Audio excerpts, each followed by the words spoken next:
Hello to everybody who's joining the stream. We're going to begin in a second.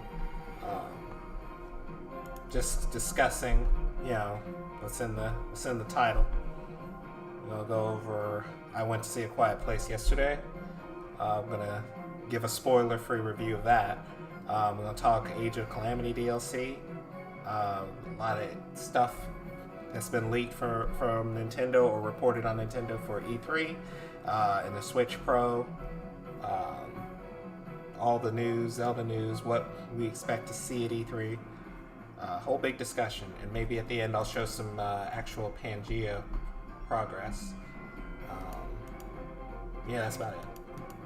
So I'm gonna get ready to get started on that. Hey, thanks for joining. If you got any questions, don't be afraid to ask. So I'm here. Because I'm going to try and keep the discussion lively so it's not just, me going off about things that I expect to see happen with Nintendo or just talking about this review. Thank you. Appreciate it.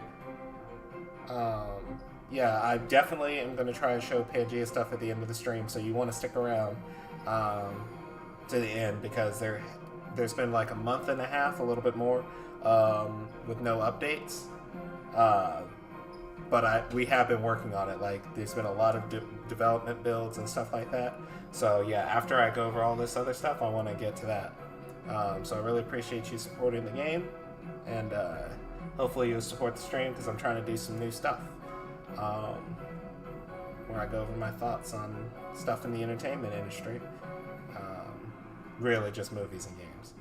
That's all I want to talk about. So let me just make sure all my streams are up and running. Nice and fine. Looks like one didn't come up. I mean, it's fine. It's just... it's one of them.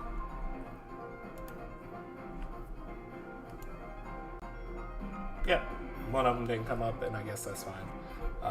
It always has problems. But the rest, the other two, did, so that's all. Let me close down some stuff so I can get to talking.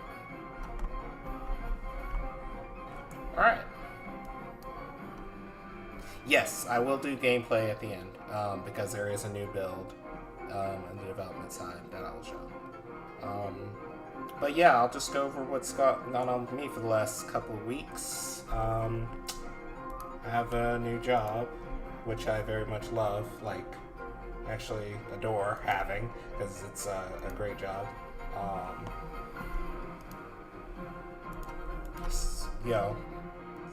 It's awesome. Been wanting to get back into the industry for a while, rather than just always doing freelance work, and I'm glad to have it. So I've had to find a new balance between working full-time and having personal projects, and wanting to make sure that they don't fall by the wayside. But I found that balance, I think. It just requires me to sometimes take a nap so I can be rested for it. But yeah, everybody who's in the chat, if you can just let me know you're there, I'll give you a shout out, because I appreciate all of you who joined, and I want to keep this alive, going. So yeah, I think I'll just get into Quiet Place review. Quiet Place 2. So yeah, I went to see it last night. I was really, really excited to see this last year, and then it got delayed, obviously, because of COVID. And I'm actually glad that they decided to push it so that it would be in the theaters, because this is the kind of experience that is made for the theaters. Obviously, Krasinski and Blunt, they do amazing work, and the actors who are playing their children, obviously, they really do a great job. Like, for a movie with sometimes almost no lines, or a character who has almost no lines, They convey the story so well. I'm glad that the movie both picks up where we left off and gives us a little bit more information from the beginning that we needed. And it was just as suspenseful at times as the first one, and then even more suspenseful at others. Yeah, I thought it was amazing. Like I've never heard an entire theater groan like that all at the same moment. So I thought they did a really great job of ramping up some of the suspenseful scenes because obviously spoilers for the last one, they figure out how to kill these sound-based monsters.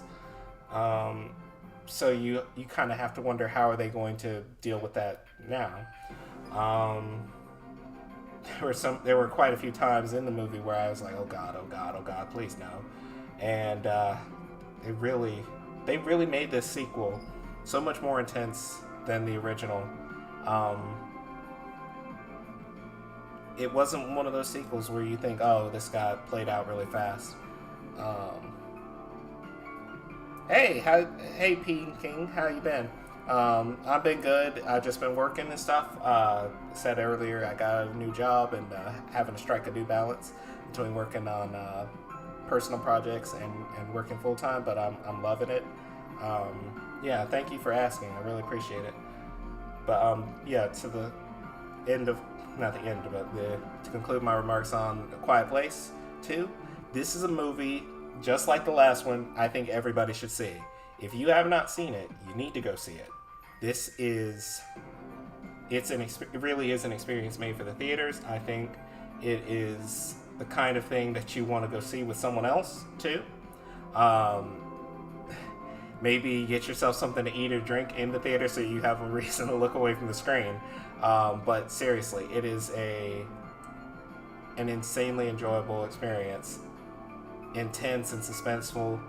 You won't be disappointed. So if you're not good at dealing with really, really suspenseful movies and almost cringy, painful sequences, maybe this won't be for you.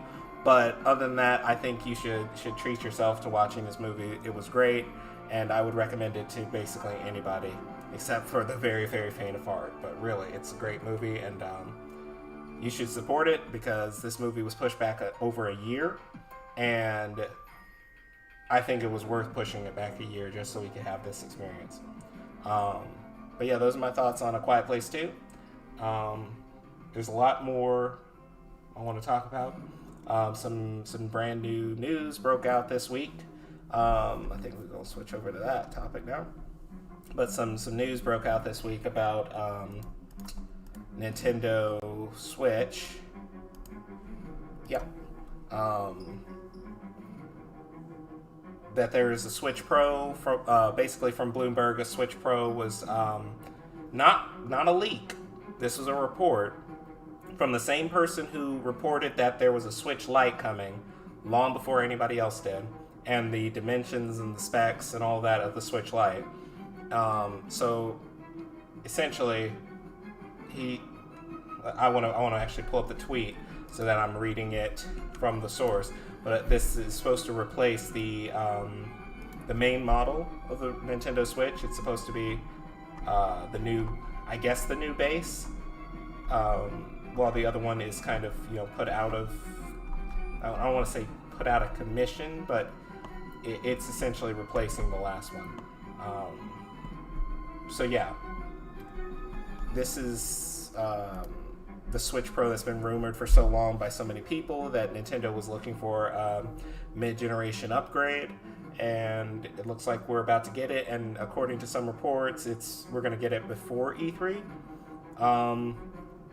That does make sense. I've heard some say that it makes sense because if there are new Switch games announced at E3 and they are using Switch Pro footage, it would be better to have Switch Pro announced earlier so that they can have their trailers whenever they wanted to have it during E3, rather than having to wait. Let's say Nintendo goes last day, wait until the last day when Nintendo reveals the Switch Pro, and then they all have to push out their trailers kind of at the same time. I expect this new system to cost $349. I don't think Nintendo would put it at $399. I don't think we've ever seen a Nintendo console to go be that expensive. I can't imagine them doing that with Switch Pro, but it's possible if it is 4K. But I'm not sure. I'm not convinced that Nintendo is in the 4K era, even upscale.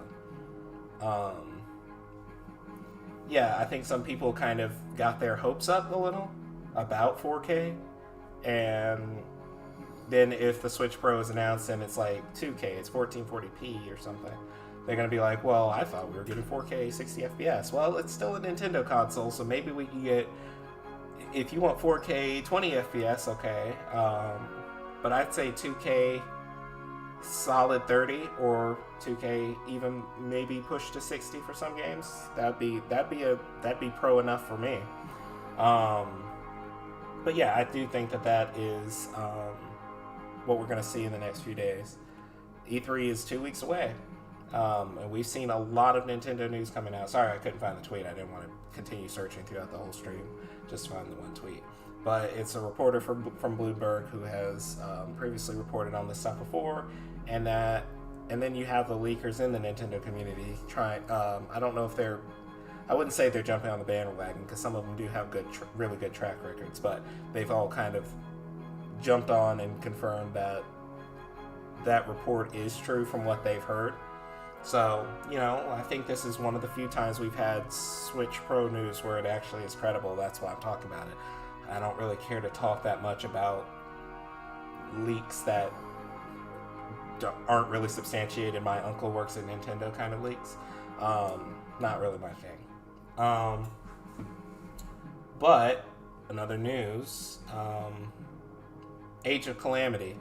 You guys know I love Hyrule Warriors Age of Calamity. It's one of it's maybe my top 2 or 3 favorite Zelda games.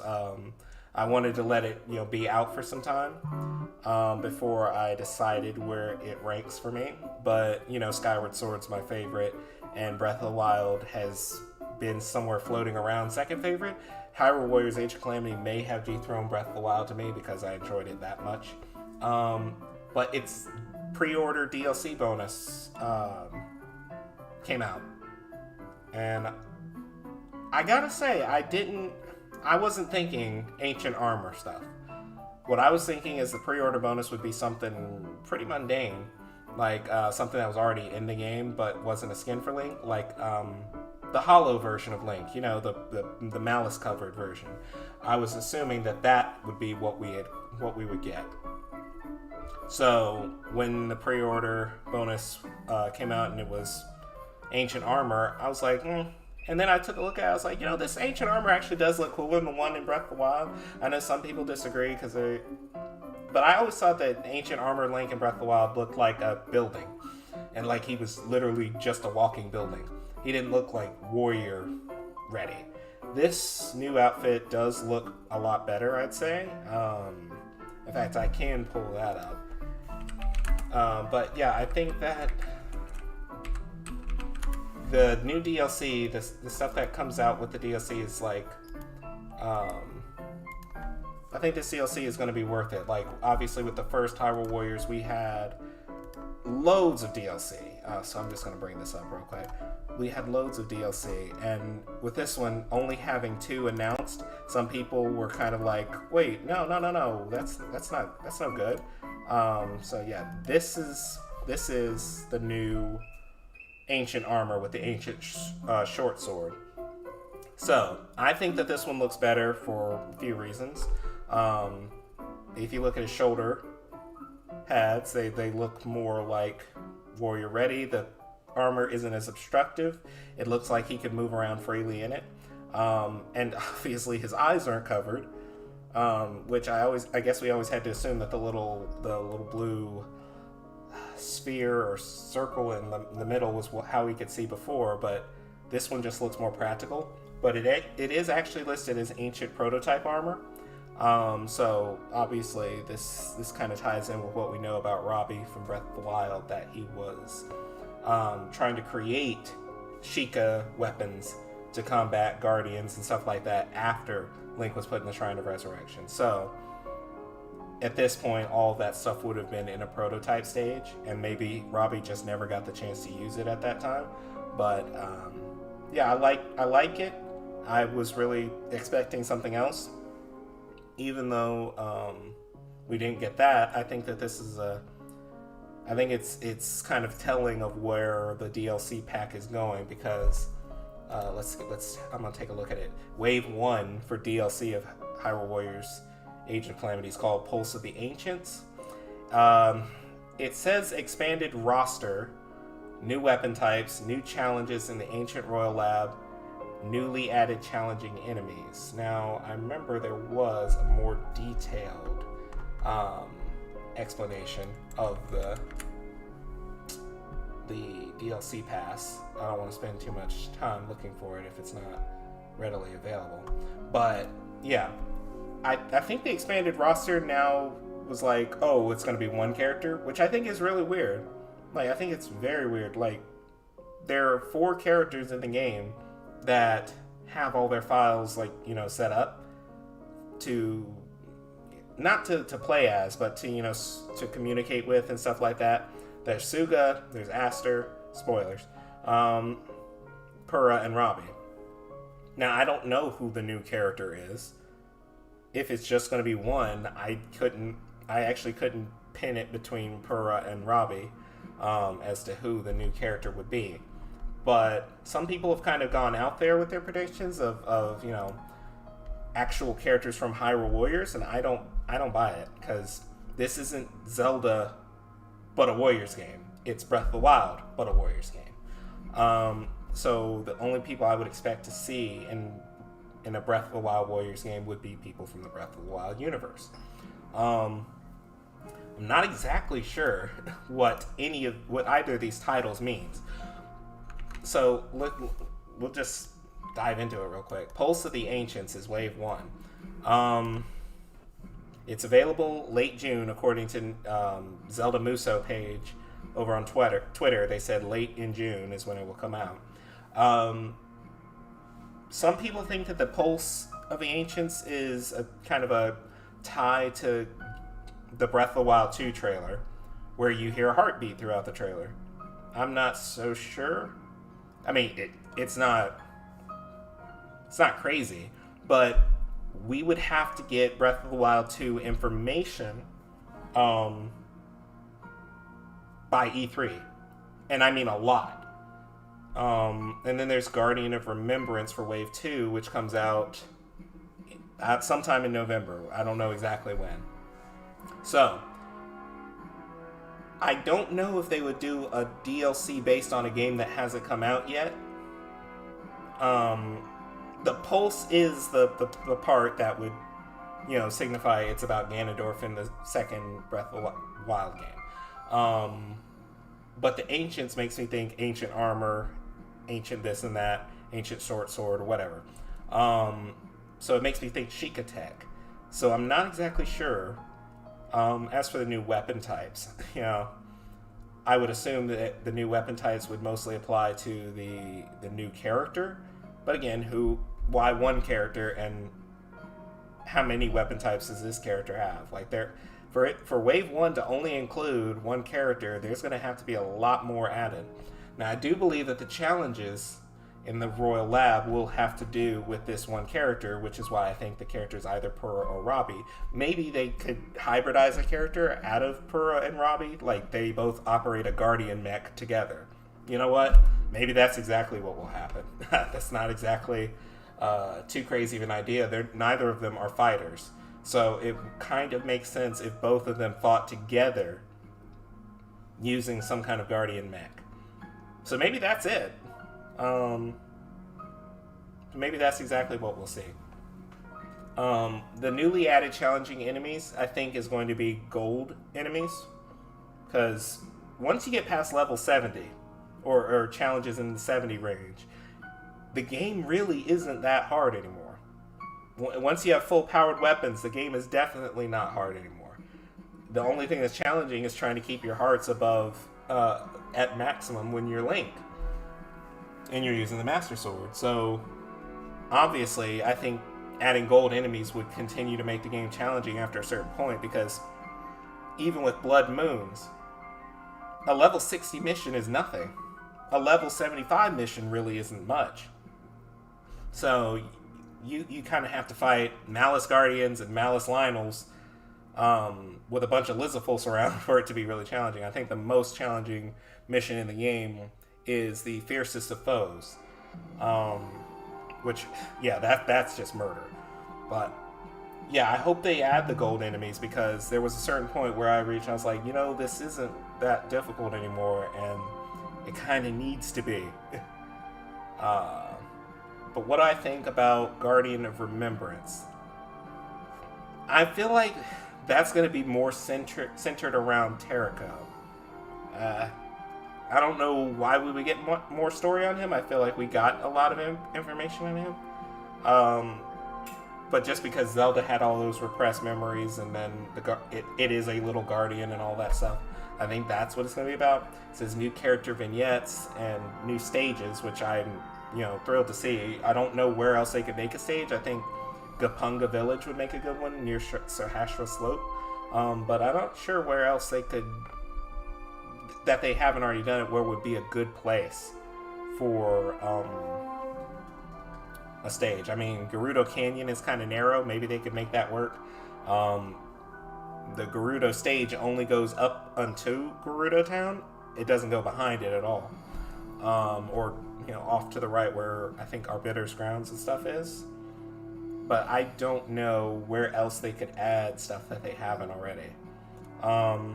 Again, expanded roster. Who knows what that means? Seriously. For expanded roster in the first one is only adding one character, apparently. Look, I hope I'm wrong about that. I hope they're adding Suga and Aster too, because I'd like to get the characters who are already in the game out of the way, so that when we do another expansion pass and another wave of DLC, we don't have to worry about getting characters who are already in the game. But if we're only getting one character in the first wave, I would like to see us get 2 characters at least in the second wave. I'm not sure what else we could get. It says new battle skills for existing characters. That's interesting because you don't get anything like that for the first wave. So some people think that may be a tie to Link's new green hand in Breath of the Wild 2. I'm not exactly sure, but I'd like that for that to be the case, because that would mean that the expanded roster would probably be something linked to Breath of the Wild 2. So yeah, I think for the future of Age of Calamity, the things I would like to see most are obviously Ganondorf for Breath of the Wild 2. I don't know if he's going to remain in his mummy form. I guess we'll have to wait till E3 to see. And yeah, any new characters introduced into Breath of the Wild 2, I'd like to see them added. Like, I want this to be like Hyrule Warriors was to the Zelda series before, where all this stuff from the history gets added in. Well, I want all the stuff from Breath of the Wild's world to get added in. So that includes stuff like, I want the Blight Ganons to be playable. We already have other giant playable characters. I want Wolf Link to be playable. He's a part of the Breath of the Wild universe. Even the weird people like Paya, like Kilton, like Cass. I mean, Cass isn't weird. But, the ones you wouldn't expect to really be fighters, I want them to be playables too. Who else? I can't really think of it. Breath of the Wild has so many characters, but so many of them are kind of useless that I'm not sure to what extent they could be made playable characters. But, I mean, heck, they made Hestu playable, and they made Riju playable. And these weren't characters I thought were overly powerful before. So, maybe they can do a whole lot. Some people say they want a whole bunch of stuff from across the Warriors universe added in. I'm not so sure I agree. The Hyrule Warriors universe. While I would like to see all the costumes added, like Skyward Sword, Twilight Princess, Fierce Deity, all of the stuff that was, Amiibo locked content in Breath of the Wild. I would like to see some original stuff too. So like, Zelda had an outfit in the Hyrule Warriors, and I think that one would be nice if it got redesigned for Breath of the Wild Zelda. But I'm not so sure that we should be adding characters like Marin, Girahim, Ravio. I would like for this one to replace the last Hyrule Warriors because it just plays so much better. It's so much more action-packed and adventure-based and story-based. But I feel like you kind of break the continuity of what this game is if we started adding in Zelda stuff from all across the Zelda universe. And so rather than just adding in anything and hoping that it, just makes sense, maybe we could save that for another Warriors game in the future. Because, this is the most successful Muso game ever. 3.7 million copies sold. Obviously, they're going to do another one. They'd be crazy not to. But yeah, I'm not so sure I want to see any... I wouldn't be mad if they added in old Hyrule Warriors content. But I think it would kind of break the continuity. Maybe they could just do a new story patch that does that stuff. And I guess one thing I'd like to see, just for the people who weren't satisfied with the story, if they could give a story side where everybody fails, and it basically plays out the same way as Breath of the Wild did, then I think everybody would be happy. They wouldn't be, because they'd probably have to pay for it, and they'd be like, well, this should have come with the game originally, but, I preferred this story to the one that we all thought we were getting. So, now I want to kind of move into E3 predictions for Nintendo. So, obviously that means what we've already been talking about, which is Breath of the Wild 2.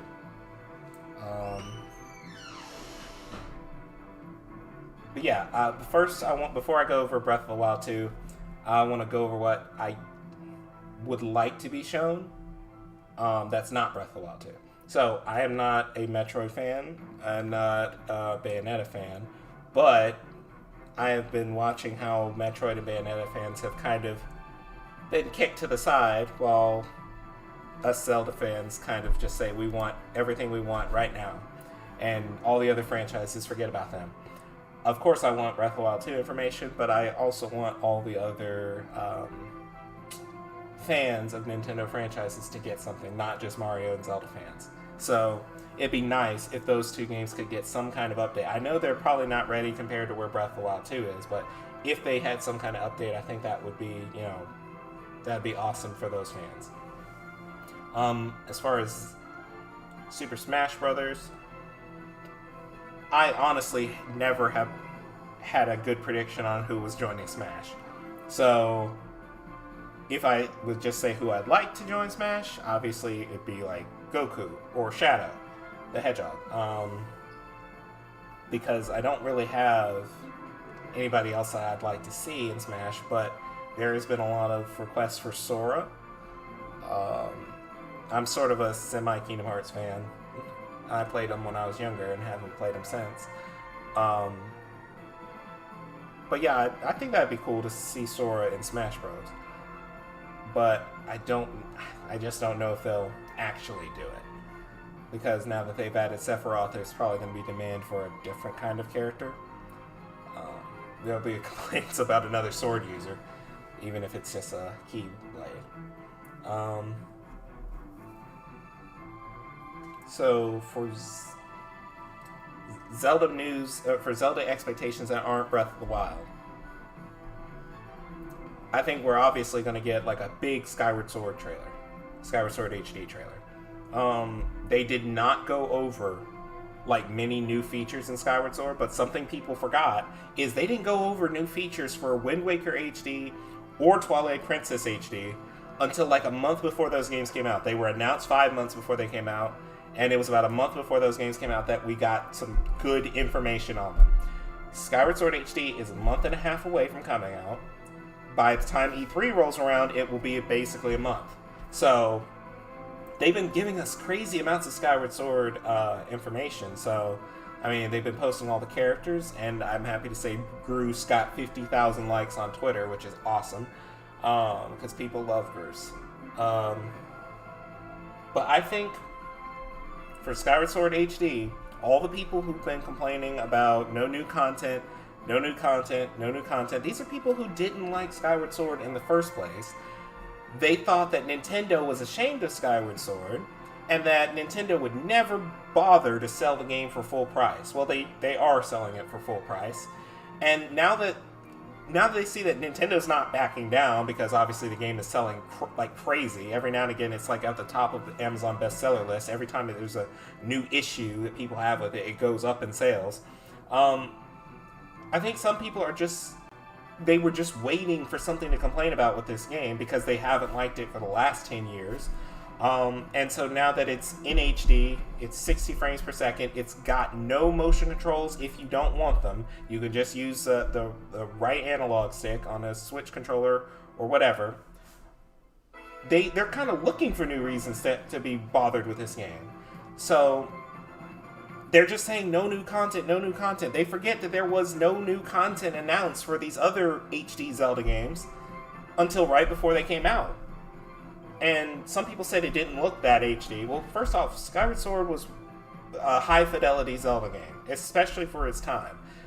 Yes, they had to compress textures and stuff for the Wii, but they didn't have to remake any textures for the Switch version, because you can just take a look at the textures and see that they're not low res.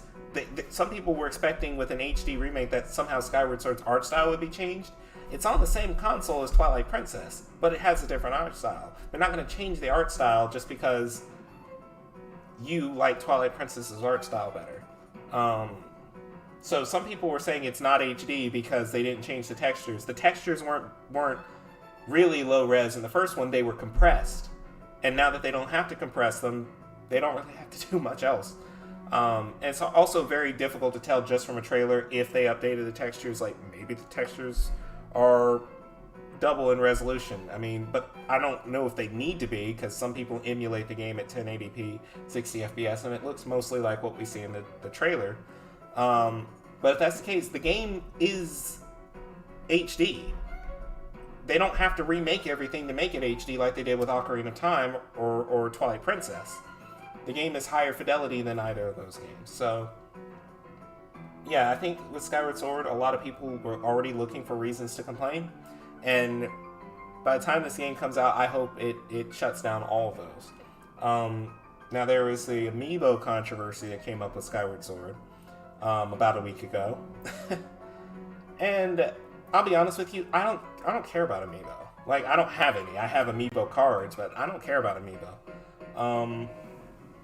If this Amiibo has a really, really good feature that carries over into Breath of the Wild sequel, I might get it. Probably will just end up getting the Amiibo card. But some people, I don't know what it is they want. They want the Amiibo, and they say they don't buy the Amiibo for the features they have. And then when the features announced, they're like, well, this should have been in the base game. First it's a single player game. It's not a competitive game. It's not something that's going to give you an advantage over another person. So why does it have to be in the base game? The whole teleporting thing, I think, is weird, because finding bird statues was not the problem in Skyward Sword. The problem in Skyward Sword was constant backtracking, I feel like. And then, yeah, we all love Fi, but she talked too much. The problems in Skyward Sword that needed to be addressed were not related to being able to warp out of a dungeon and then back to it whenever you needed to. I feel like that was just one of those things where they're like, we have this Amiibo and we need it to do something, let's just come up with something real quick. So the amount of people complaining this is a quality of life feature hidden behind a paywall, it's really not quality of life, because it's both kind of game breaking and useless. Like, you shouldn't need to use this feature. But if you did, it kind of takes the meaning out of having the bird statues anywhere. So, that's my thoughts on that. But I think people get too wrapped up in these amiibo. You don't need a $25 amiibo.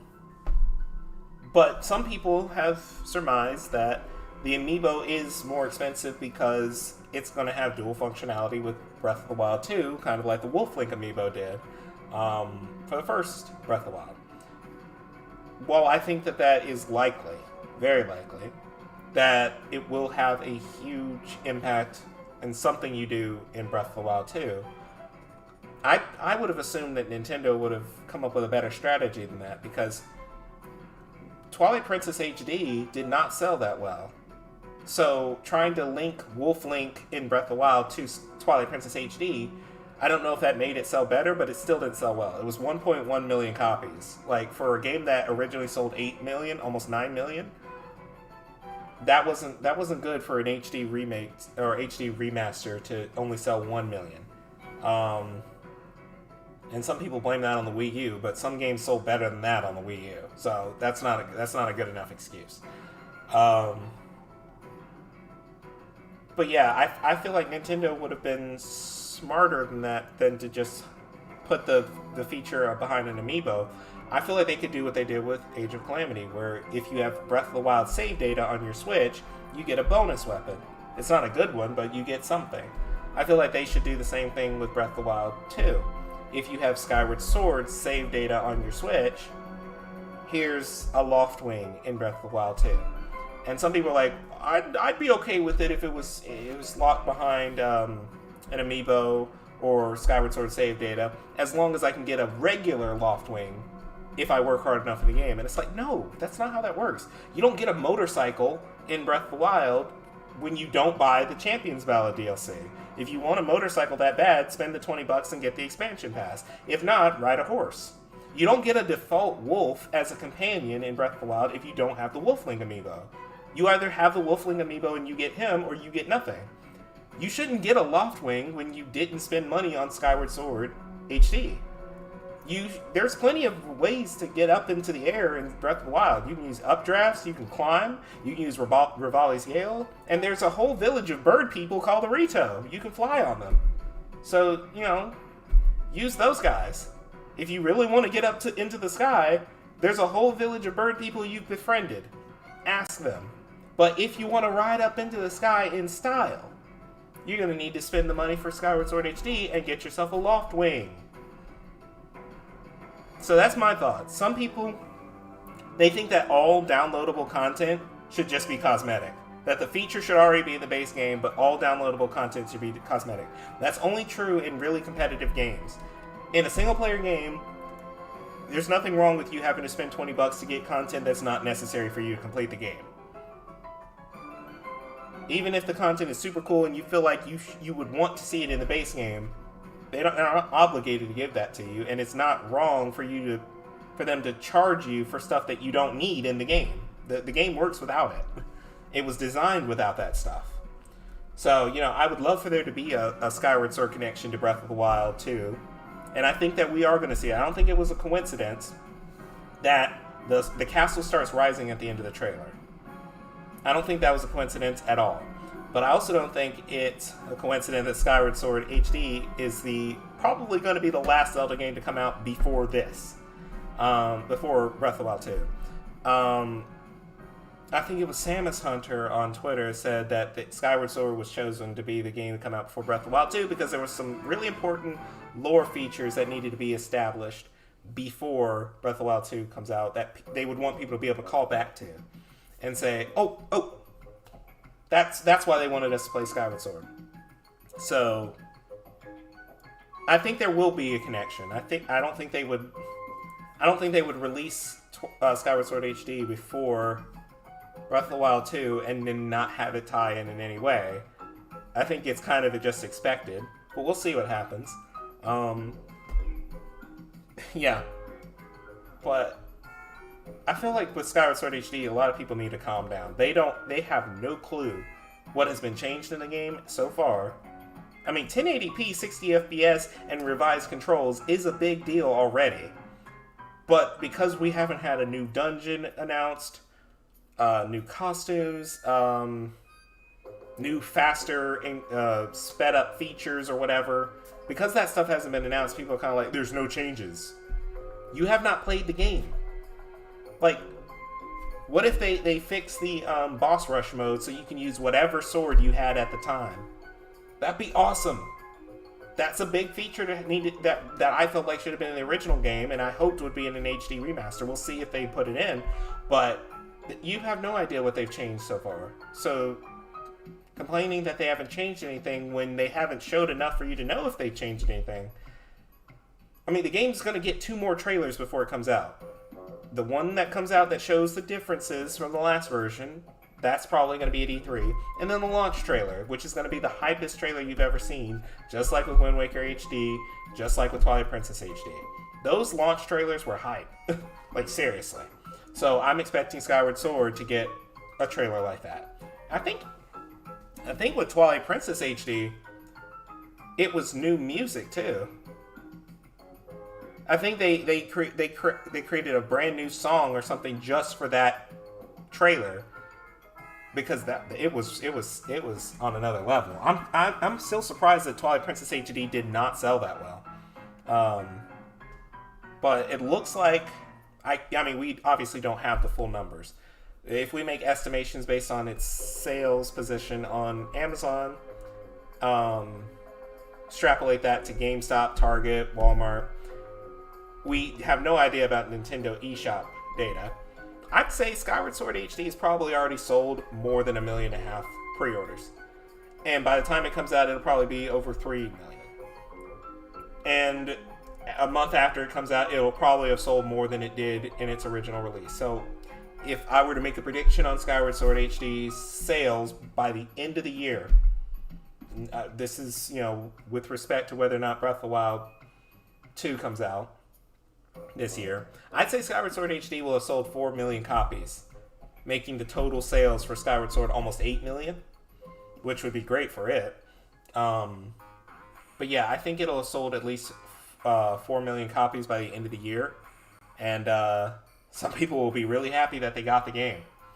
I know I'll be happy to play it again, because I've been, purposely been avoiding a lot of Skyward Sword content because I want to have it refreshed to me when I play the game again in July. But yeah, those are my predictions about, what Nintendo is going to show that's not Breath of the Wild 2. Now, actual Breath of the Wild 2 predictions. I can't believe that it was actually that long. Notwithstanding anything from Skyward Sword, not talking about Loft Wings or any tie-ins that way.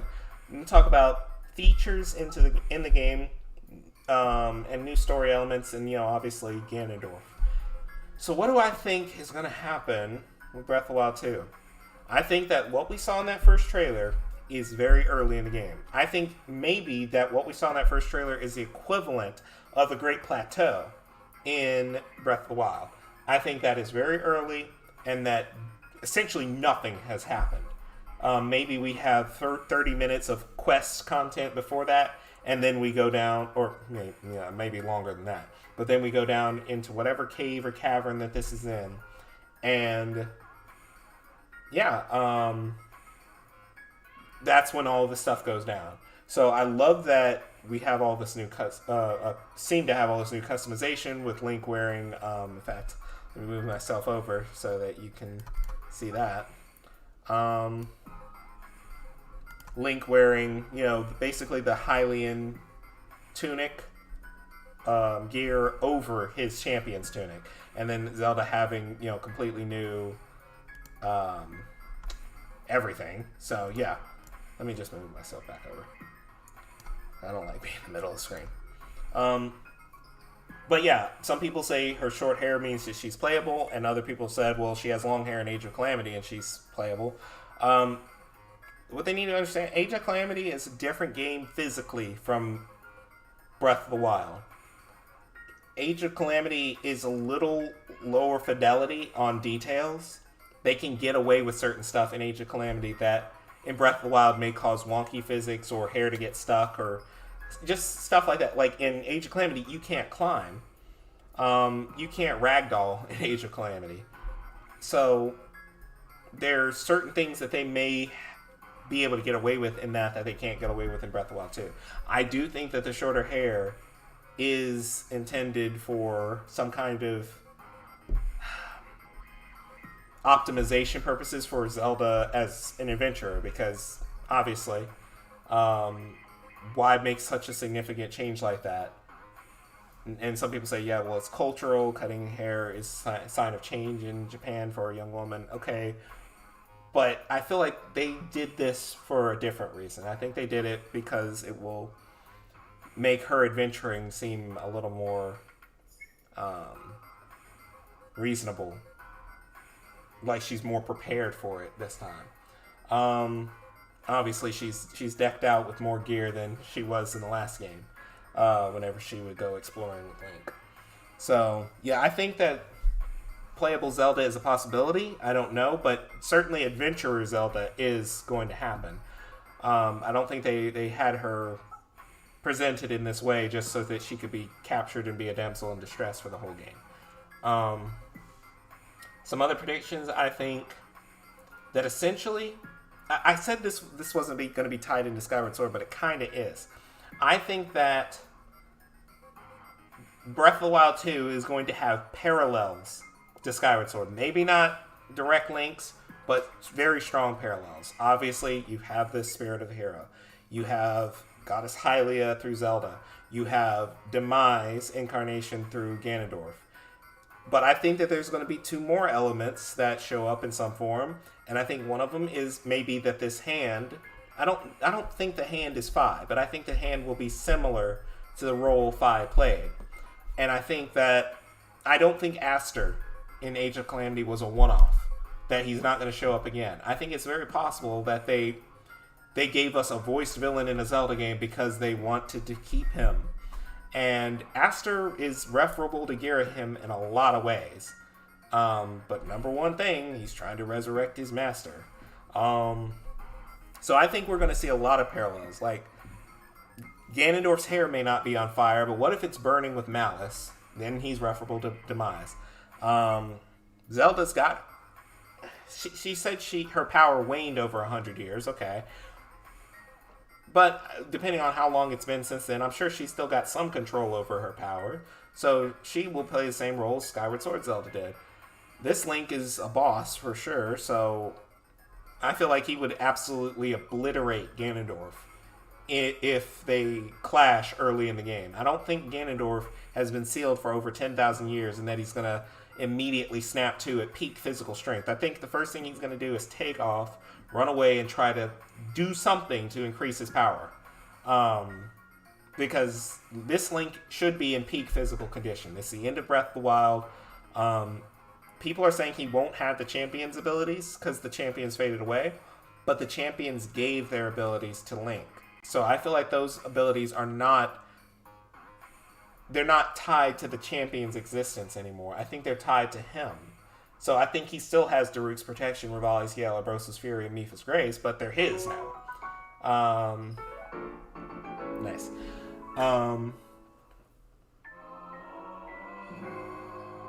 But yeah, I think in this state, Link would absolutely destroy Ganondorf. So the thing Ganondorf is going to do is flee. Try to get as far away from Link and Zelda as possible.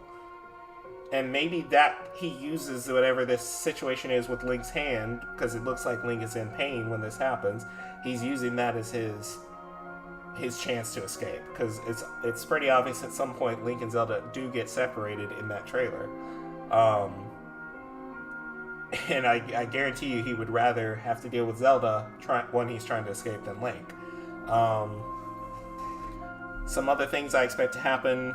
Expect some, quality of life improvements on climbing, on weapon durability. I don't want it to be completely gone, but there was the inverse of what they wanted to happen, where instead of weapons breaking causing you to use more weapons, I kind of didn't want to use any of my good weapons, especially not my Amiibo ones when I got good bonuses with them. So I hope they introduce something to improve weapons or fix them, or even craft them from scratch so that, let's say you had a certain weapon. If you have these elements, maybe you can't repair the weapon, but you can create one when you need to. That would at least that would at least be better than saying, oh, I got a 45 damage goddess sword, I don't want to use it because it's rare. So yeah, I do think that that's going to happen. I think what I'd like to see story-wise, some people say they want Ganondorf to be a voiced villain. Yes and no for me. I want him to have a voice, but I don't want him to speak English. I don't want us to be able to understand him. If you played Wind Waker, you know it's about, anywhere. It's more than 900 years after Ocarina of Time, I think. I don't remember exactly where it said, but it's certainly several centuries after Ocarina of Time. And in those centuries, the Hylian people lost the language that they had before. So, to the point where Valoo, Great Deku Tree, and Jaboon, they all speak different languages from the Hero of Winds. And I think that if Ganondorf has been sealed for more than 10,000 years, I don't think he's been listening in on everybody's conversations over the last 10,000 years. So he should not speak the same language as our Link and Zelda from this time period. I think it would be kind of like, the Mummy, where he's speaking his own language and only certain people can understand him. Like an Aster or somebody like that who's, I don't know, tied to him through the malice or something. I think that would make more sense than a figure from more than 10,000 years ago speaking the exact same language as you. So I want that from the story, and I also want there to be a major plot twist in the story. If you played Age of Calamity, you know that there was a major plot twist in that story, and it kind of exposed how lacking the story was in Breath of the Wild, because you have the story explained to you from the beginning with King Rome, and all the memories and all of the conversations you have with people, all that serves to do is tell you the stuff that you already knew, but with a little bit more detail. And not a lot more detail, just really a little. And so I think that if they subvert our expectations for real, this could be the best Zelda game ever. And I mean better than an Ocarina of Time on innovation, better than Breath of the Wild on innovation, better than Skyward Sword on storytelling, better than a Warriors game on combat. If they really focus on this, this could be the best Zelda game in every single respect. And I feel like that's why it's taken about as long as Breath of the Wild did. If I remember correctly, in kind of a lackadaisical way, they started on Breath of the Wild in 2012. But according to Fujibayashi, they started in earnest in January of 2013. So you got January 2013 until the game released in March of 2017. That's a little over 4 years of active development of that game. The game was delayed twice, so they expected it to come out in 2015. With only a 2-year development cycle, they expected it to come out in 2015. Then it was probably ready for release in 2016, but they didn't want another Skyward Sword effect where they release a game at the end of a console's life, and it doesn't do that well. So they waited and ported it to the Switch at the same exact time, which, you can see, Breath of the Wild on the Switch sold like 23.5 million copies. On the Wii U, it sold 1.7 million. So it's very clear that it was worth the wait for them. So Breath of the Wild really had less than a 4-year development cycle. But they did say in October of 2017 that they had started development on the next Zelda game. October of 2017. It's May of 2021. So if the game comes out in October or anytime after that, it will have had the same length of development cycle from Breath of the Wild. But Breath of the Wild was created from scratch, and this is a direct sequel. So if they spent this much time on a direct sequel using the same engine and the same assets, I think we are going to be blown away. I don't think they spent this much time on it just for it to be a slight... It's not going to be Majora's Mask, where it's a completely different story, but the mechanics and features... I can't say that they're the same, they're not. But where you kind of like, it's not that much of a change visually. I think there's going to be so many things that set this game apart from the last one that it'll have been worth it. And I don't like overhyping people because then they complain that something wasn't good enough when it was. But I think that this is one game that a lot of people can get really overhyped over. and probably won't have a chance of being let down unless they just have crazy expectations that couldn't happen in a Zelda game. I think we are going to get the best story we've gotten in a while. The most innovative story we've gotten. And I do think that is why they're releasing Skyward Sword before it. Because they want you to see the best storytelling of Zelda before they give you the next best.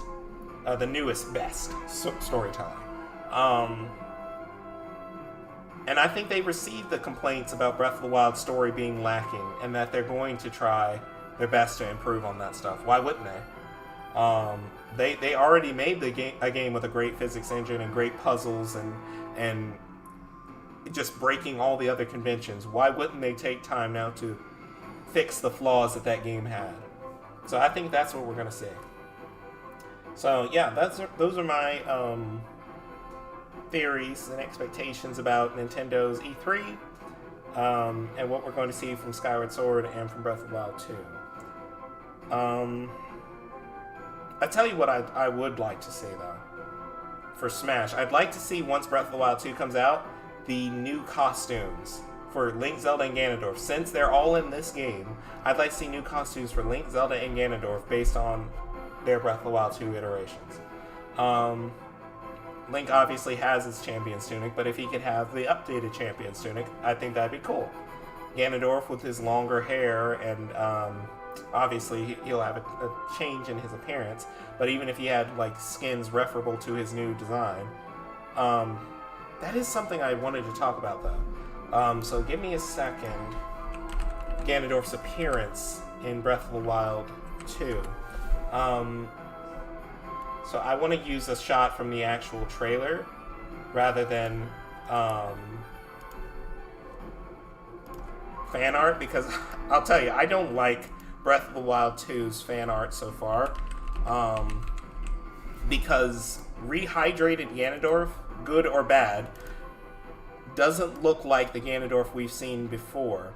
And the reason that is a problem is because if this is supposed to be the same guy, he shouldn't look like a completely different person. You know, the art style may be different, but Ganondorf still has, grayish green skin. He shouldn't look like a male Urbosa at the end of all this. But what I wanted to talk about is, essentially, all Ganondorf is wearing is this, garb covering his waist. And it's kind of like almost like a waist robe or cape, and I thought that it looked pretty referable to Demise in... Okay, I did not want Demise fan art. Thanks, Google. I thought it looked pretty referable to what Demise wears in Skyward Sword, so now I guess I'll bring that up so you guys can see that. Because Demise doesn't, he doesn't wear chest armor or anything like that. And I think it's crazy that Ganondorf is also wearing an outfit similar to what Demise wore. So let me bring that up real quick. So if you look at it, Ganondorf's outfit, I think I'm going to go in studio mode so I don't have to constantly switch back and forth. Ganondorf's outfit is sort of like what Demise's outfit was. Ganondorf normally wears chest plates, and he's decked out from top to bottom. This Ganondorf has jewelry at the top, and he's got his his signature head jewel crown thing, but he's certainly missing some of the trappings that Ganondorf usually wears. So I feel like this is more than just a passing reference to Demise. I feel like we're going to get our expectations subverted. And obviously, when we're theorizing, there's no reason to say, spoilers, because I don't know. But I don't want to say much more than that, because I'd like to leave some room to be completely wowed. And I think they're going to do that. But I thought it was strange that, given the outfits that Ganondorf usually wears, and we've seen Ganondorf, get executed in Twilight Princess, he was wearing his full gear. when they executed him. So it's not like they stripped him down before they decided to seal him this time. I'm not sure why that would even make any sense. So I think him being dressed like Demise is important. And obviously, I don't think Ganondorf didn't have long hair in Wind Waker. He had long hair in Ocarina of Time, but it was not this long. And in Twilight Princess, he was wearing curlers. So his hair also being longer, I think, is another callback. I think it's entirely possible they could set these strands aflame with malice. So, yeah, I think this wasn't a mistake on their part. I think they knew what they were doing when they gave him this little waist wrap that they were trying to make him look like Demise. And so I would love to see what he looks like when he's done, when they fleshed him out. And I just don't think that rehydrated Ganondorf fan art that we've been seeing is indicative of what he's going to look like. I think he's going to be gray. I think his hair is going to be on fire with malice. And yeah, he's not, I don't know if he'll look exactly like the Ganondorfs we've seen in past times. His eyes may be completely, permanently changed, which, again, fiery red eyes of his malice eyes is closer to what Demise had than the original Ganondorf. Demise didn't have exactly the same type of eyes, but they were red and they were kind of burning. And so I think that's what we're going to see with Ganondorf this time. I think all this stuff about Skyward Sword coming out was very strategic to get people primed for what they were about to do with Breath of the Wild 2, narrative-wise and even gameplay-wise. So I'm stoked to see it. We got 2 more weeks awaiting. June 11th is when all this stuff starts, right? Is it 11th or the 15th? Let me see.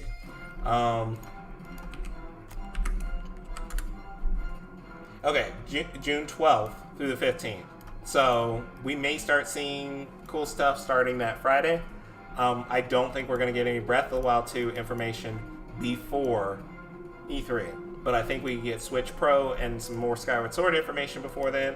And then we get a blowout Skyward Sword trailer, some kind of Breath of the Wild 2 trailer at E3. So yeah, that's what I'm expecting. But yeah, I thought that was weird. I've been wanting to bring that up for a while now. That Breath of the Wild 2 Ganondorf is certainly a callback to Demise in a lot of ways. Obviously, it's Ganondorf. He's got Gerudo symbology. He's got the jewel where he needs to have it. He looks like he was a human at some point. And his hair is not on fire. It's not literally made of fire.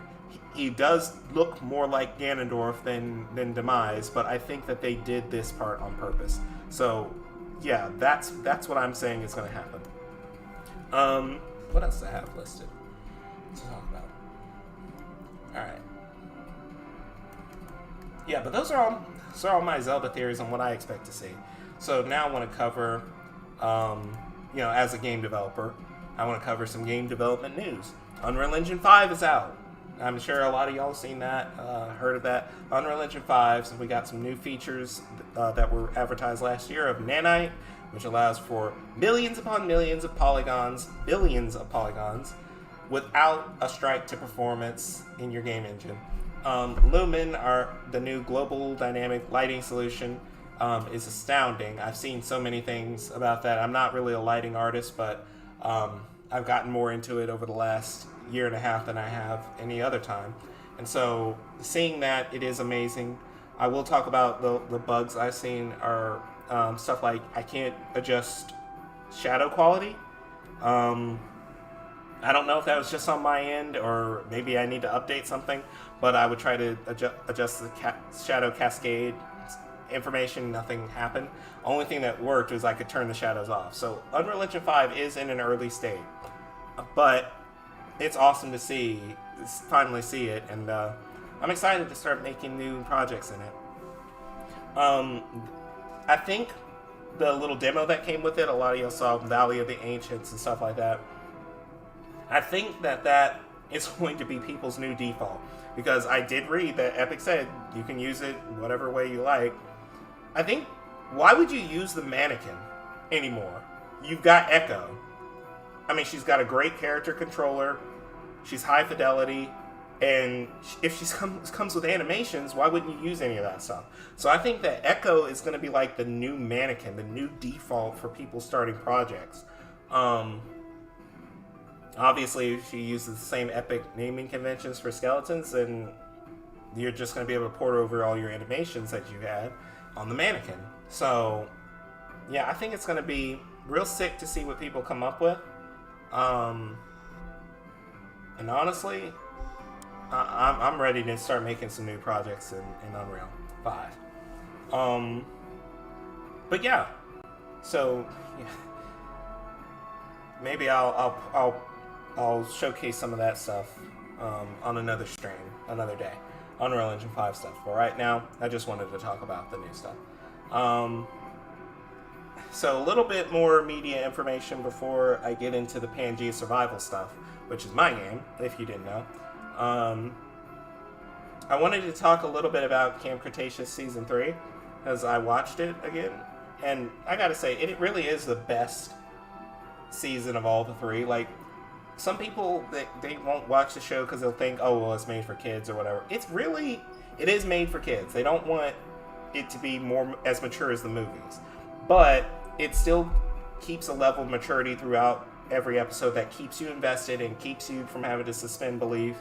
And I feel like this last season was this latest season, I don't want to say last because I don't know if it's last, was the best of all the three. And I think it dealt with some very, I'm not going to spoil everything, but I think it dealt with some more mature topics or situations than the last two. And I really appreciated the tie-in to the last movie, which I won't spoil what it was, but I really do appreciate that they are keeping the canon consistent, even in the TV shows. So, now that all of that stuff has been discussed, talked about, it's out of the way, whatever, who wants to see some new stuff from Pangea Survival?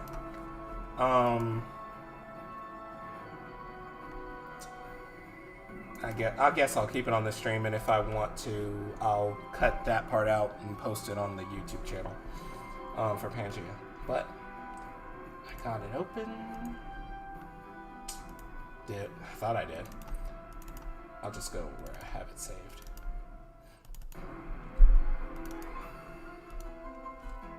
I can stop this music now. Alright, so let me just take a second to get this all configured. Audio and stuff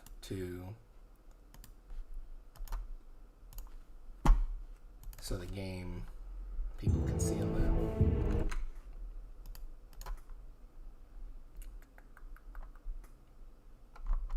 Where's my display capture? Alright, there we go. I guess I can shrink myself down so I'm not obstructing the game. There we go. Alright. So, some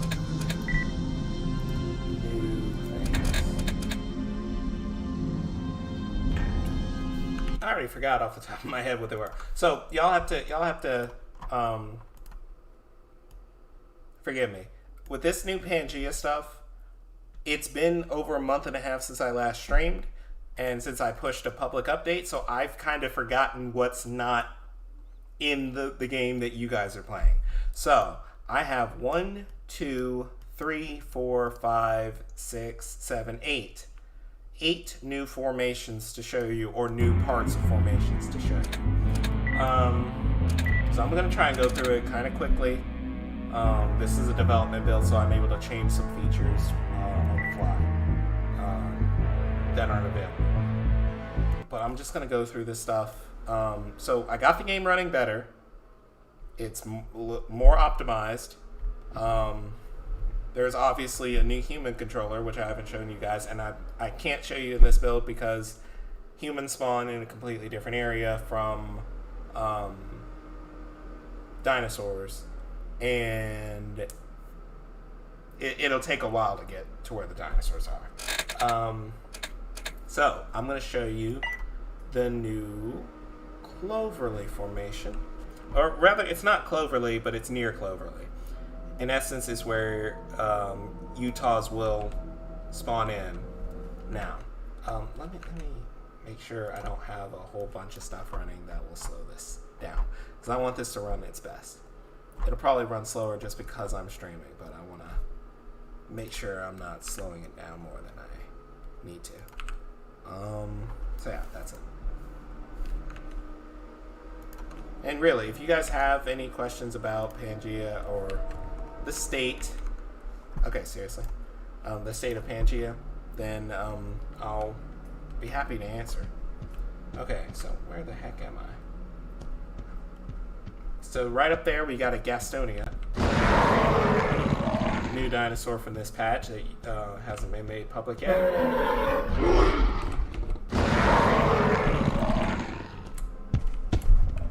But you guys can see a lot of love and care put into this dino.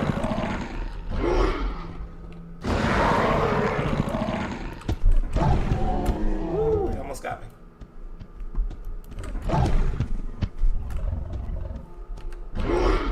And he's in a defensive mode, which is, it's not new, I think. I actually have to go back and see if I put that feature in the last build, because obviously it's been so long since I've done a new public build. But the defensive mode has been kind of optimized to be better and more efficient than the last time in the last public build. So yeah, they really do try to strafe their opponent, and they try to keep their eyes locked on them for most of the dinosaurs. Some of them are still lacking it. But Utahraptor got a new feature to kind of help with fighting Gastonia, which is he can now latch on. And he can do this with quite a few dinosaurs, but it will drain your stamina. I need to make it drain more stamina, obviously, because it's kind of broken that you can kill a Gastonia with one latch. In fact, you can kill a large Anatosaur with like two, or at least a female Anatosaur with like 2 latches, which shouldn't happen. But yeah, so this is one new area. I'm going to show you the other side. I don't want to spoil the whole area for you because I want to give you guys, a chance to discover the world on your own. So I'm just going to show you parts of these new areas. You can see that we're in the settings menu and we're not getting 2 frames per second. So I fixed that one stupid issue. So I just reset my location. I'm going to go over here. Most of the time you're playing as Utah or something, you don't go this way. You go that way. Towards the water source. But you come over here now. Actually, I don't even think I've been over there, but I won't go over there for this purpose of this video because it's just kind of an overview. Look at that over there. Those are Taurosaurus.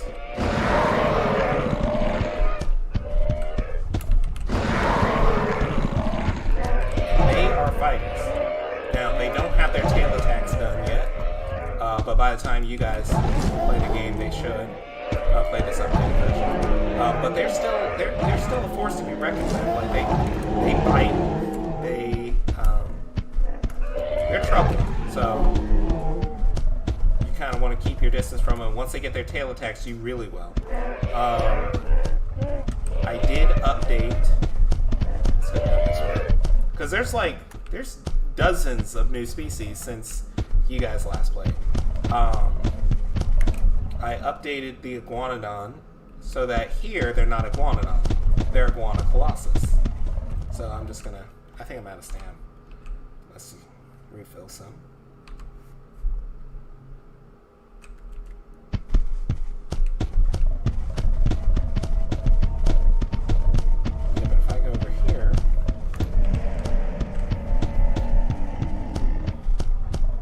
Yeah, these are no longer Iguanodon, they're Iguanocolossus.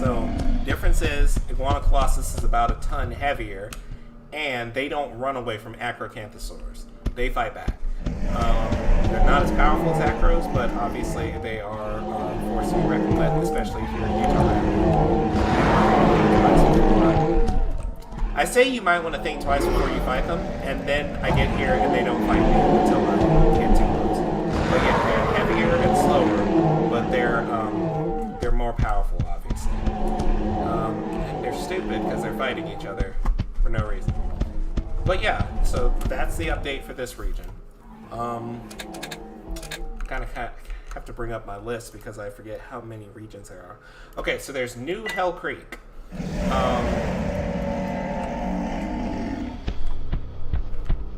Let's go over there.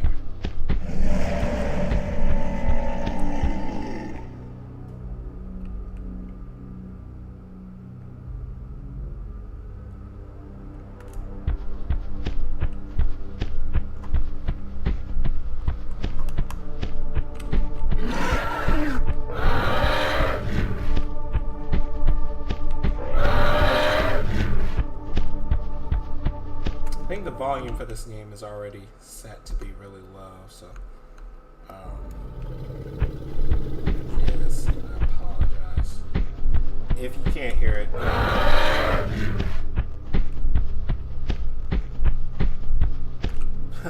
It actually might be too loud from the levels I'm getting on the stream, so I mean if it's pushing red, I don't want it to do that.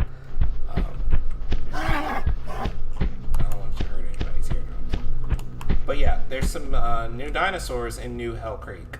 So obviously you got Old Hell Creek over there, which still has T-Rex, Ankylosaurus, Triceratops, Struthiomimus, all that stuff. But these are kind of like the highlands of Hell Creek. So they have a different roster of Hell Creek dinosaurs. You go down there and you see some Dakota Raptors, obviously, but they've been in the game already. But what's that red guy over there? Yes, it's a Nanotyrannus. Now, not Nanotyrannus in the way that you're thinking. 21-foot dinosaur, more replicable to Jane. This is like a 32-foot carnivore. That's kind of like a mix between Jane and Stan. We just so happened to get stuck right as I was doing this. He's about 4 tons, so he's no Nanotyrannus really. But rather than give him a name like Tyrannosaurus gracilis or something, he's like a subspecies of Tyrannosaurus that's lighter and faster, does a lot less damage, but he's still fearsome in his own right, because one bite did all that damage to me. But yeah, it's not really a Nanotyrannus, but he's kind of like a mix between Jane and Stan. So he's the top predator for this area. If I keep going this way, almost out of stamina.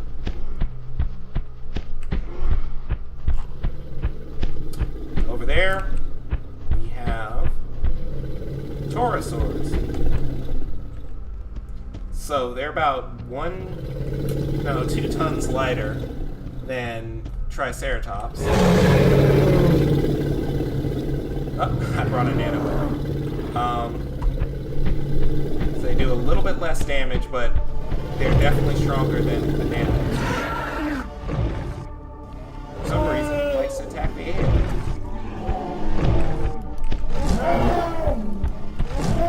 But yeah, so this is where you'll find Taurosaurus. And I'll let them duke it out. I think the Taurosaurus is gone. Yep, it's over. But yeah, you can see it's not even the same mesh as the Triceratops. It is a different one with a different frill and horn shape and all that stuff. So yeah, that's pretty awesome. So props to Raiden for getting the new Ceratopsians done. Okay, and then there's actually 2 more new creatures in this area that aren't in the last build. small, so I'm gonna have trouble just locating them. Ah, there's one. Pectinodon. Not Troodon, Pectinodon. Like their actual name is Pectinodon. And yeah, Troodon do bleed. If they didn't do it in the last one, they do. Now, they're not really a threat to a Packy because he can kill him in one hit, but I'm going to make it where small pack hunters have a completely different fighting style than just run in and throw themselves at prey items that they destroy. Okay, now there's the last creature in this formation I'll just show. Not the Dakota Raptors. These Dakota Raptors can obliterate a Packy under the right circumstances. These guys aren't new to the game, and I think they can be found in one part of Hell Creek anyway, but I decided to put the Edmontosaur regalis up here. So you find Dinosaurs or Edmontosaurus invictus down in the lower lands, and you find Edmontosaurus regalis here, and he's about to obliterate this nano. Destroyed. Yeah, so. But yeah, these are our Edmontosaurus regalis. Alright, so that's New Hell Creek. Whew. What else? Prince Creek. Okay. Now, to get through Prince Creek quickly, I'm going to use a new feature called Alternate Spawns. And spawn as a Gorgosaurus. Alright, so this is Prince Creek formation.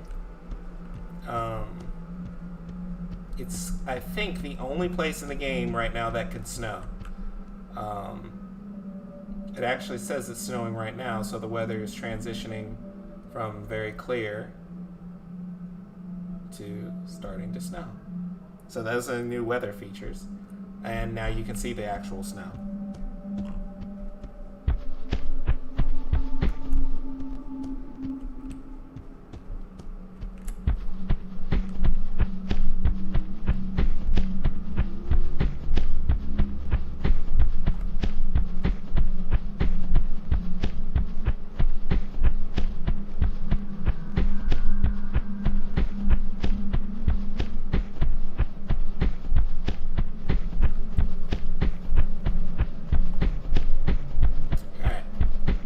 With you, I have not played in Prince Creek enough to know exactly where all the points of interest are, like all the lakes,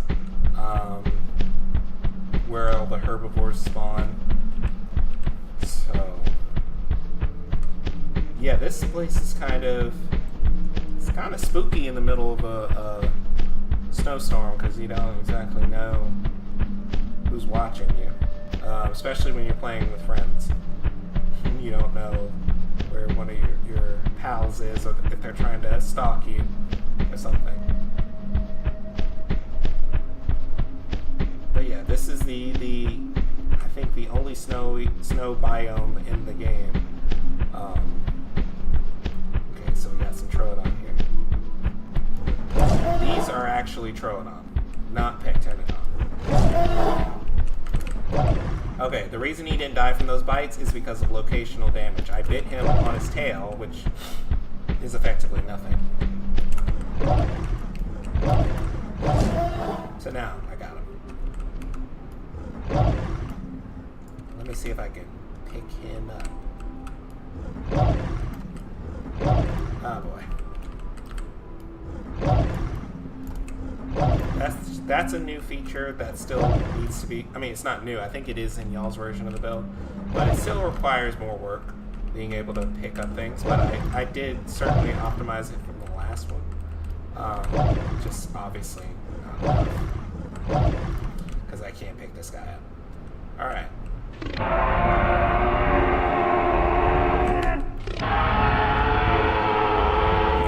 So yeah, that's Prince Creek, snowy place. Next place.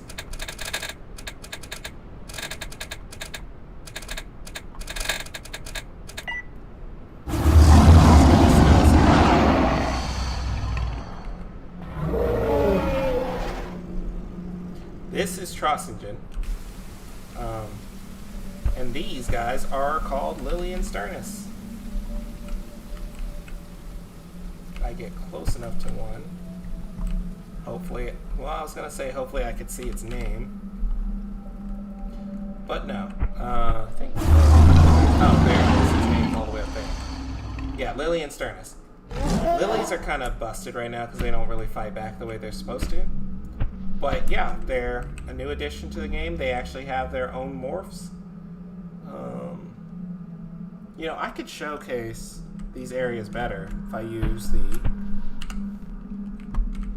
the free cam. So let's turn this off. And let's go somewhere where I know I won't be slaughtered while I'm away from that character.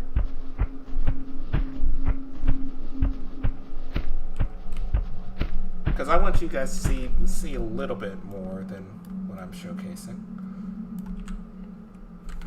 Alright. So yeah, this is our actual Triassic formation. I think it's our only one because Kayenta is an early Jurassic formation. So yeah, this is our Triassic place.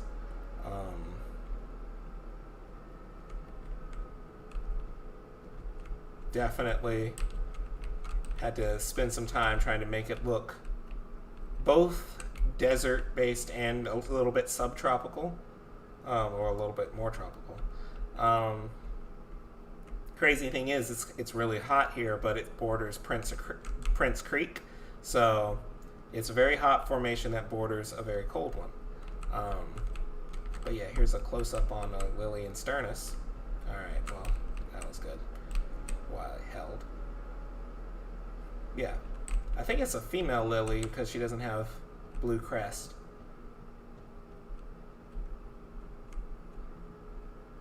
But yeah, while I'm in this region, I might as well go over to the new Jurassic formation. Boy, it takes a little while, doesn't it? But yep, we have a new European Jurassic formation. Obviously, it's Lorenia formation. Man, Trossingen is bigger than I thought. Okay, but yeah, these guys are Lucititan. So yeah, we got them. This guy, I know the names probably won't line up, but I wanted to give them separate names rather than the same as their North American counterparts. Instead of Ceratosaurus, this is Saltrio Venator. I'm pretty sure Saltrio Venator is like from Spain, actually. Not from Portugal, but who cares? I wanted to name things differently.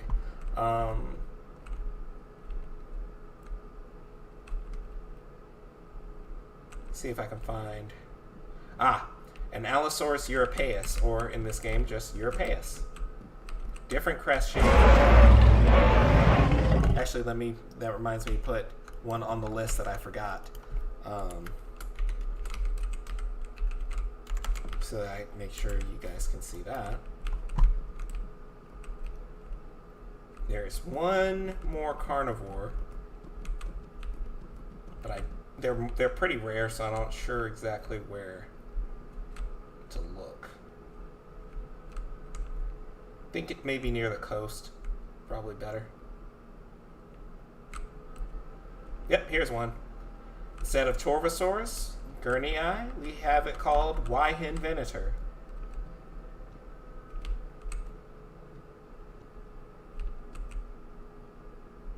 Yep, so we got our alternates here. Our alternate Diplodocid. Instead of Diplodocus, it's Dinosaurus. So this is its default skin, and Diplodocus now has a green default skin. It may take a while for me to find a Marigaya. But, you know, Marigaya is just Hesperosaurus with a different skin. We don't have a dedicated model for it yet. I hear the footsteps of something. Oh, it's just the Allos. And then there's another Lucititan. This formation is also bigger than I thought it was. Good grief. There's a lot of stuff that goes on here. But yeah, this formation borders Nigmet and Prince Creek. So that's why you can find some duckbills wandering in this formation, is because Prince Creek is right there. So it's a Grunalax. But yeah, okay, so that's this area. Now, to showcase the ones on the South American and African continent, and the southern formations in general. I've shown New Cloverly, I've shown New Hell Creek. Okay, before I go there, I'll show the newest of the formations through Myosora. Oh, darn, I had alternate spawns on.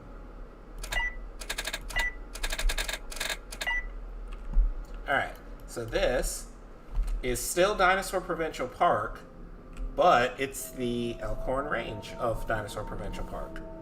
It's the lowlands. So, part you're used to playing in is up there, you know, beyond that ridge. This part, lowlands, includes a different cast of animals. Centrosaurus, Myosora. See if I can find the smaller ones.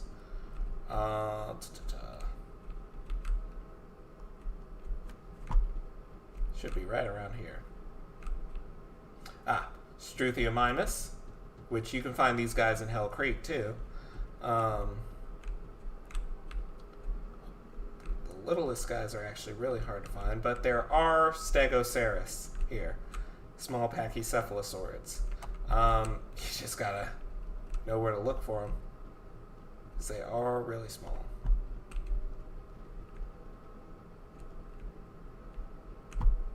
I think, yeah, we left the Troodons up in the highlands because they wouldn't do too well down here, with the average prey item being much bigger and stronger than they can take.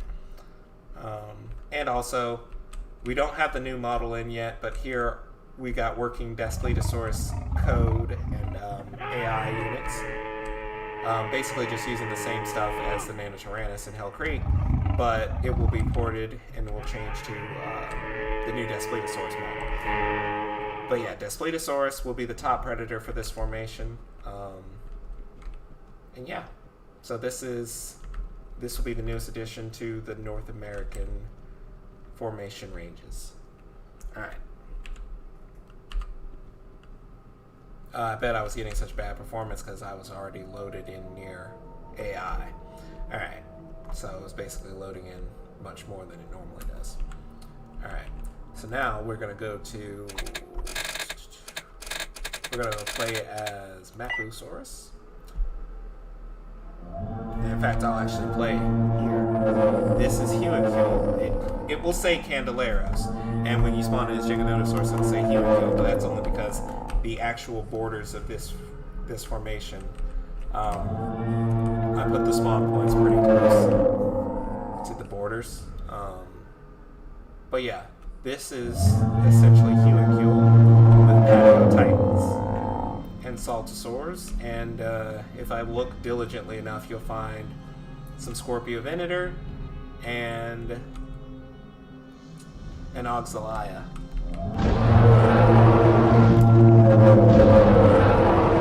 don't know why they're fighting. You know what? I don't really care either. But yes, Mapusaurus is like the best suited carnivore now in the game to fight Titan sauropods, because he does more damage than Giganotosaurus while doing less bleed. And he's got 18,000 health, which is 2,500 less than Giganotosaurus, but he's slightly faster, does a little bit more damage, and his bleed is acceptable at 60, which I think 60 bleed is what Saurophaganax does, and he's pretty good at killing Titans, or rather large sauropods, maybe not Titans. But yeah, if I really look around for a while, I'm sure I can find a Scorpiovenitor. But it was really hard for me to find the Mapusaur pack, the AI ones. They were somewhere. So I'm just going to look around real quick. Yep, this is Hue and Kill. And since I'm nearby, I might as well cross over into the Salt Flats.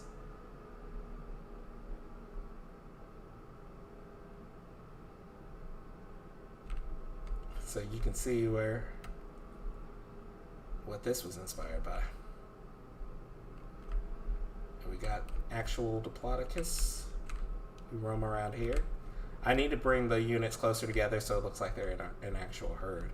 Because right now, they're so sparse and spread apart, you won't see them all at once. But yeah, this is not a formation that you want to live in, because there's like one water source here. And I'm pretty sure it's somewhere up here.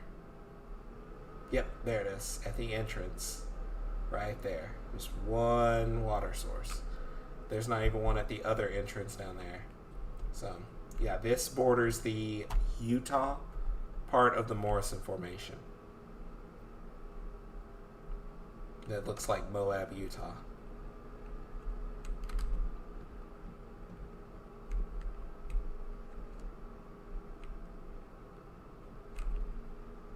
Yep, and so there's the regular Morrison, Hell Creek, Cloverly, Dinosaur Provincial Park, Kayenta, Kim Kim. So just so you have a reference of where I am. Alright, I'm going to go back to Mapu, change the time of day. And now we're going to go fly over to... actually, over there is kind of an ill-defined South American formation that has Asphaltovenator in it. Just because I wanted Asphaltovenator in the game from the time it was described. So here is Tendaguru, and this is obviously a new formation, and it's got a lot of stuff. It has, Ceratosaurus, which you know. It has Ostafricosaurus right here, which is an alternate AI Torvosaurus with some astounding visual changes to the snout.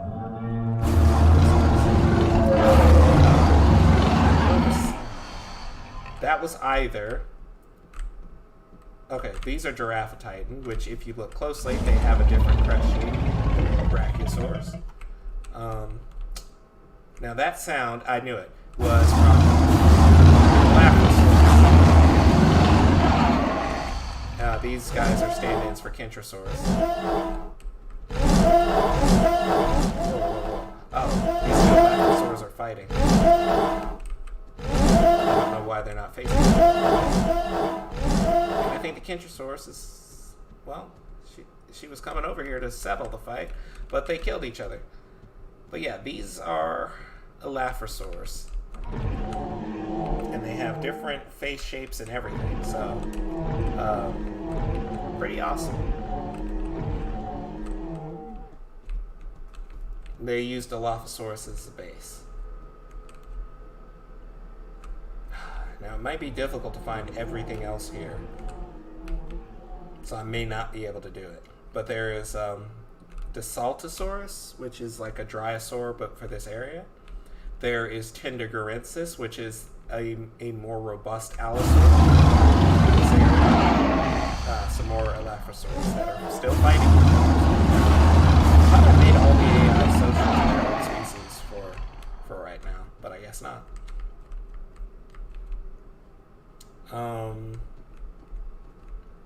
Yeah, there's Tendagurensis, and then there's Verteropristosaurus, which is an alternate acro, which is actually kind of rare.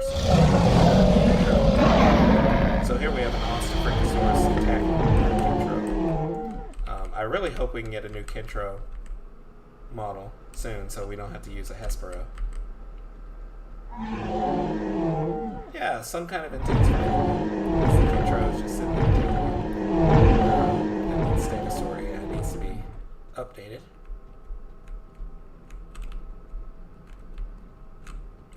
Okay, so there's a lot of Ostafricosaurs and a lot of Kentrosaurs. And here's our Veteropristosaurus. Just one of them. And it would be the most bland scan of all of them. The blue one. But yeah, here's another Giraffe Titan and another Veturocristosaurus, a blue one. Here's a Disaltosaurus. Disaltosaurus, I think.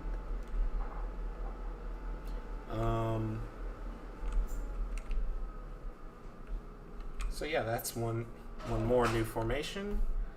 See, I showed Elkhorn, Hugo, New Hill, Hell Creek, Prince Creek, Tendiguru, Trostogen, Lorena, Salt Flats, and New Cloverleaf. So that's all of them.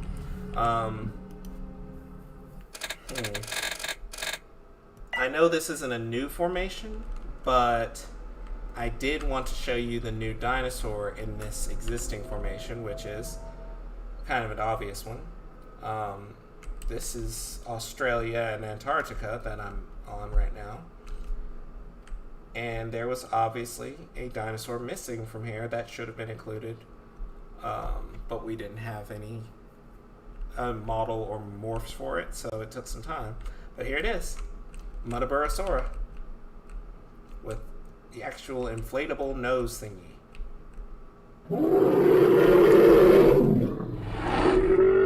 Now, when they're not angry, it doesn't flare as often as when they are angry. But like if he were startled or trying to fight me right now, his nostrils would constantly be flaring. But now it's only periodically. But you can actually see them like right there, where they flare. But yeah, so got a new Iguanodon in this region. And yeah, that's all the new Pangea stuff. So want to thank everybody who stopped by for this sort of podcast thingy. I'm trying to do more of these because I love doing development streams, but I'd like to be able to do more stuff than just development streams. I'd like to, talk about the games that I play and the games I want to play in the future and the updates and news surrounding those things. And yeah, hopefully you all enjoyed it, and be doing this again. Obviously, I'm going to be streaming E3 on Saturday, obviously, because Saturday and Sunday, because I will be able to. So hopefully Nintendo doesn't go the last day. So yeah, that's about it on that. I do have an Age of Calamity video that I want to put out, which is Age of Calamity, but it's Avengers Endgame. So I may put out a preview of that. The video's like 98% done, but there's some stuff I want to cut and remove just to make the video flow better. So I may put out a little preview of that for all of you who both like Zelda and Endgame. So yeah, I will take the time to say thanks to everybody who joined the stream. Not as long as I usually stream, but kind of a completely different, setting that I was streaming for. I hope you guys like the new weather system too, because this thing caused some problems, but it's in now, and I have no intention of changing it since it works pretty well.